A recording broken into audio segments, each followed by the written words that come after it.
नमस्कार दोस्तों, अभी आप देख रहे हैं जिस तरह से लोग कुंभ में बढ़ चढ़कर हिस्सा ले रहे हैं, जा रहे हैं, अपनी जान को जोखिम में डालकर भी वहां जा रहे हैं। कुछ रेलवे स्टेशन पर ही अपना दम तोड़ दे रहे हैं, कुछ वहां जाके भीड़ के कारण मर जा रहे हैं। और इतने सारे लोग इन सारी न्यूज को देखते हुए भी, सारी घटनाओं को देखते हुए भी इसलिए जा रहे हैं क्योंकि उनको ऐसा लग रहा है कि 144 साल बाद फिर से ऐसा मौका आने वाला है और जब तक हमारा जीवन खत्म हो जाएगा।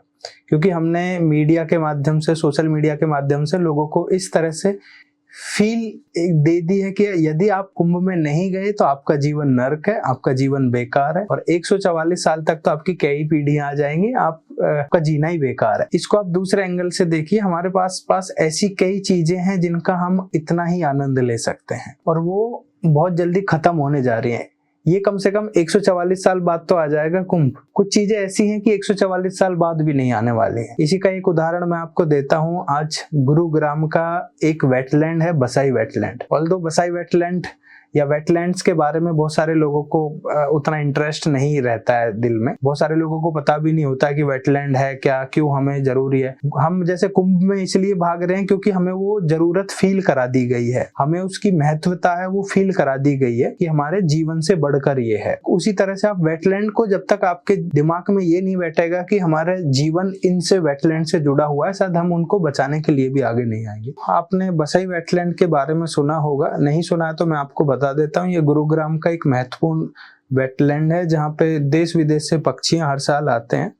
यह आपने जो सहीबी रिवर है दिल्ली की तरफ से जो आती है, जिसको हम द्रिसादवती भी कहते हैं और इसका हमारे वेदों में भी जिक्र है। ये वैदिक कालीन नदी हम इसको कह सकते हैं। अभी हालांकि इसको नजफगढ़ ड्रेन के नाम से भी जाना जाता है क्योंकि इसकी हालत अभी ड्रेन से अच्छी नहीं है। तो ये बसाई वेटलैंड साहिबी रिवर का जो ऐसा पॉइंट है जहाँ पे रिवर जाके मिलती है इस वेटलैंड से, जहाँ पे हजारों पक्षियां और बायोडाइवर्सिटी अपना घर बनाती है। उस वेटलैंड को बहुत जल्दी खत्म किया जा रहा है। बहुत जल्दी वहां पे आपको प्रोजेक्ट्स देखे जाएंगे, बहुत जल्दी वहां पे आपको धूल उड़ती दिखी जाएगी। इसीलिए इस वीडियो को मैं बना रहा हूं और आप सभी लोगों तक ये संदेश पहुंचाना चाहता हूं। गुरुग्राम एक झीलों का शहर था, गुरुग्राम एक लेक सिटी था, लेकिन आज गुरुग्राम एक कॉन्क्रीट सिटी बन गया है, ये आप सभी जानते हैं। गुरुग्राम में आपको तालाब कम दिखेंगे, ऊंची ऊंची इमारतें ज्यादा दिखेंगी। गुरुग्राम में आप पेड़ ज्यादा दिखेंगे, इमारतें ज्यादा दिखेंगी। गुरुग्राम में आपको ऐसी न्यूज जरूर देखने को मिलती हैं हर साल, हर मॉनसून में, कि जब वहां की सारी सड़कें तालाब बन जाती हैं, वहां की सारे जो अंडरपास हैं उनमें पानी भर जाता है, वो तालाब जैसे दिखने लगते हैं। वहां सोसाइटियों में लोग तैर कर जाने के लिए मजबूर हो जाते हैं। और इस सब का जो एक कारण है, जो मेजर कारण है, वो ये है कि वहां के जो नेचुरल वेटलैंड्स थे, पॉन्ड्स थे, लेक्स थे, उनकी वाटर होल्डिंग कैपेसिटी पूरी तरह से खत्म हो गई है। अब पानी उन वेटलैंड्स में ना भर के अब आपके घर में भरता है, क्योंकि आपका घर वेटलैंड की लैंड पे ही बना हुआ है। पानी को नहीं पता कि आपने कितना महंगा फ्लैट लिया है, पानी को नहीं पता आपकी सोसाइटी का क्या नाम है, पानी वहां भरता है जाके जहां उसकी एक्चुअल जमीन। ऐसे वेटलैंड गुरुग्राम में बहुत सारे थे जिनको खत्म करके हमारी बिल्डिंग बना दी गई। अब उन बिल्डिंग में रह के हम पर्यावरण प्रेमी होने का ढोंग करते हैं। ऐसा ही एक वेटलैंड और खत्म होने जा रहा है, आपकी आंखों के सामने खत्म होने जा रहा है, जिसका नाम है बसाई वेटलैंड। बसाई वेटलैंड सेक्टर 110 के आसपास है। ये लगभग 50 से ज्यादा एकड़ में फैला हुआ भी मौके पे ये वेटलैंड है। और इस वेटलैंड का प्रॉब्लम अभी ये है, कंडीशन ये है कि इसका 80% से 90% तक एरिया सूख चुका है। सूखा नहीं बल्कि सुखाया गया है, क्योंकि यहाँ पर कुछ बिल्डर बिल्डिंग बनाने की फिराक में हैं और उनका साथ दे रहे हैं हम लोग, क्योंकि हम ही लोग वहां पे प्रोजेक्ट भी अपना बुक करेंगे, हम ही लोग वहां पे घर भी अपना बुक करेंगे। और ये सब हो रहा है हमारे सामने और हम इसलिए आवाज नहीं उठा रहे हैं क्योंकि शायद हमारा कुछ नहीं बिगड़ने वाला है एक वेटलैंड खत्म होने से। लेकिन जब उन वेटलैंड के आसपास की सोसाइटीज में पानी भरेगा, जब यही गुड़गांव शहर पानी के लिए लाइन में लगेगा,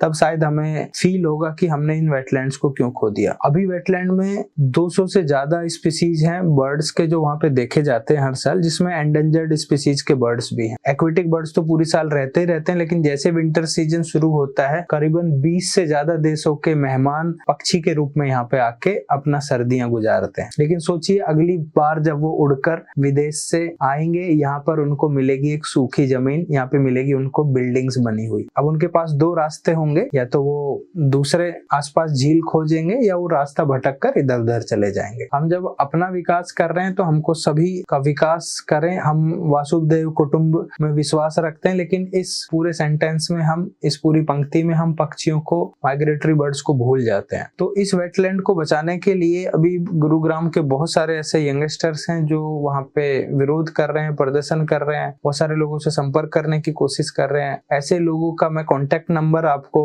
यूट्यूब के लिंक में दे रहा हूँ, आप उनसे प्लीज संपर्क करिए और बताइए कि किस तरह से आप उनको मदद कर सकते हैं। बहुत सारे तरीके हैं जिनमें आप मदद कर सकते हैं, जैसे आप उनको एडवाइस दे सकते हैं, कुछ सजेशन दे सकते हैं, आप अपने सोशल मीडिया पे इस कैंपेन के बारे में लिख सकते हैं, इस वेटलैंड के बारे में लिख सकते हैं, आप वहाँ पे विजिट कर सकते हैं। सबसे अच्छा तरीका तो यह है कि आप समय निकाल के सर्दियों में, गर्मियों में वहाँ पे विजिट करिए। विजिट करने से क्या होता है कि आपको वहाँ की स्थिति पता चलेगी, और जब स्थिति पता चलती है तो आपको इम्पोर्टेंस पता चलेगा और वहाँ पे आप जाएंगे, बार बार जाएंगे, अपनी फैमिली को लेकर जाइए, इस बार जाइए और 2 साल बाद जाइए, तो आपको पता चलेगा कि 2 साल पहले कैसा था और अभी वहाँ पे बिल्डिंग बन गई है, फिर कैसा लग रहा है। और ये गुरुग्राम में नहीं हो रहा है, नोएडा, ग्रेटर नोएडा, दिल्ली, बहुत सारे वेटलैंड्स हमने खो दिए हैं। और इन्हीं वेटलैंड्स को खोने का नतीजा है कि जहाँ पे 100 फीट पे पानी मिलता था आज 250 फीट पे मिल रहा है, जहाँ पे 200 फीट पे मिलता था 400 फीट पे मिल रहा है। ये सब हमारी आंखों के सामने हो रहा है और हम कुछ नहीं कर पा रहे हैं। कुछ ना करने से अच्छा है, क्योंकि बहुत सारे लोगों ने मुझे भी, जैसे ही मैंने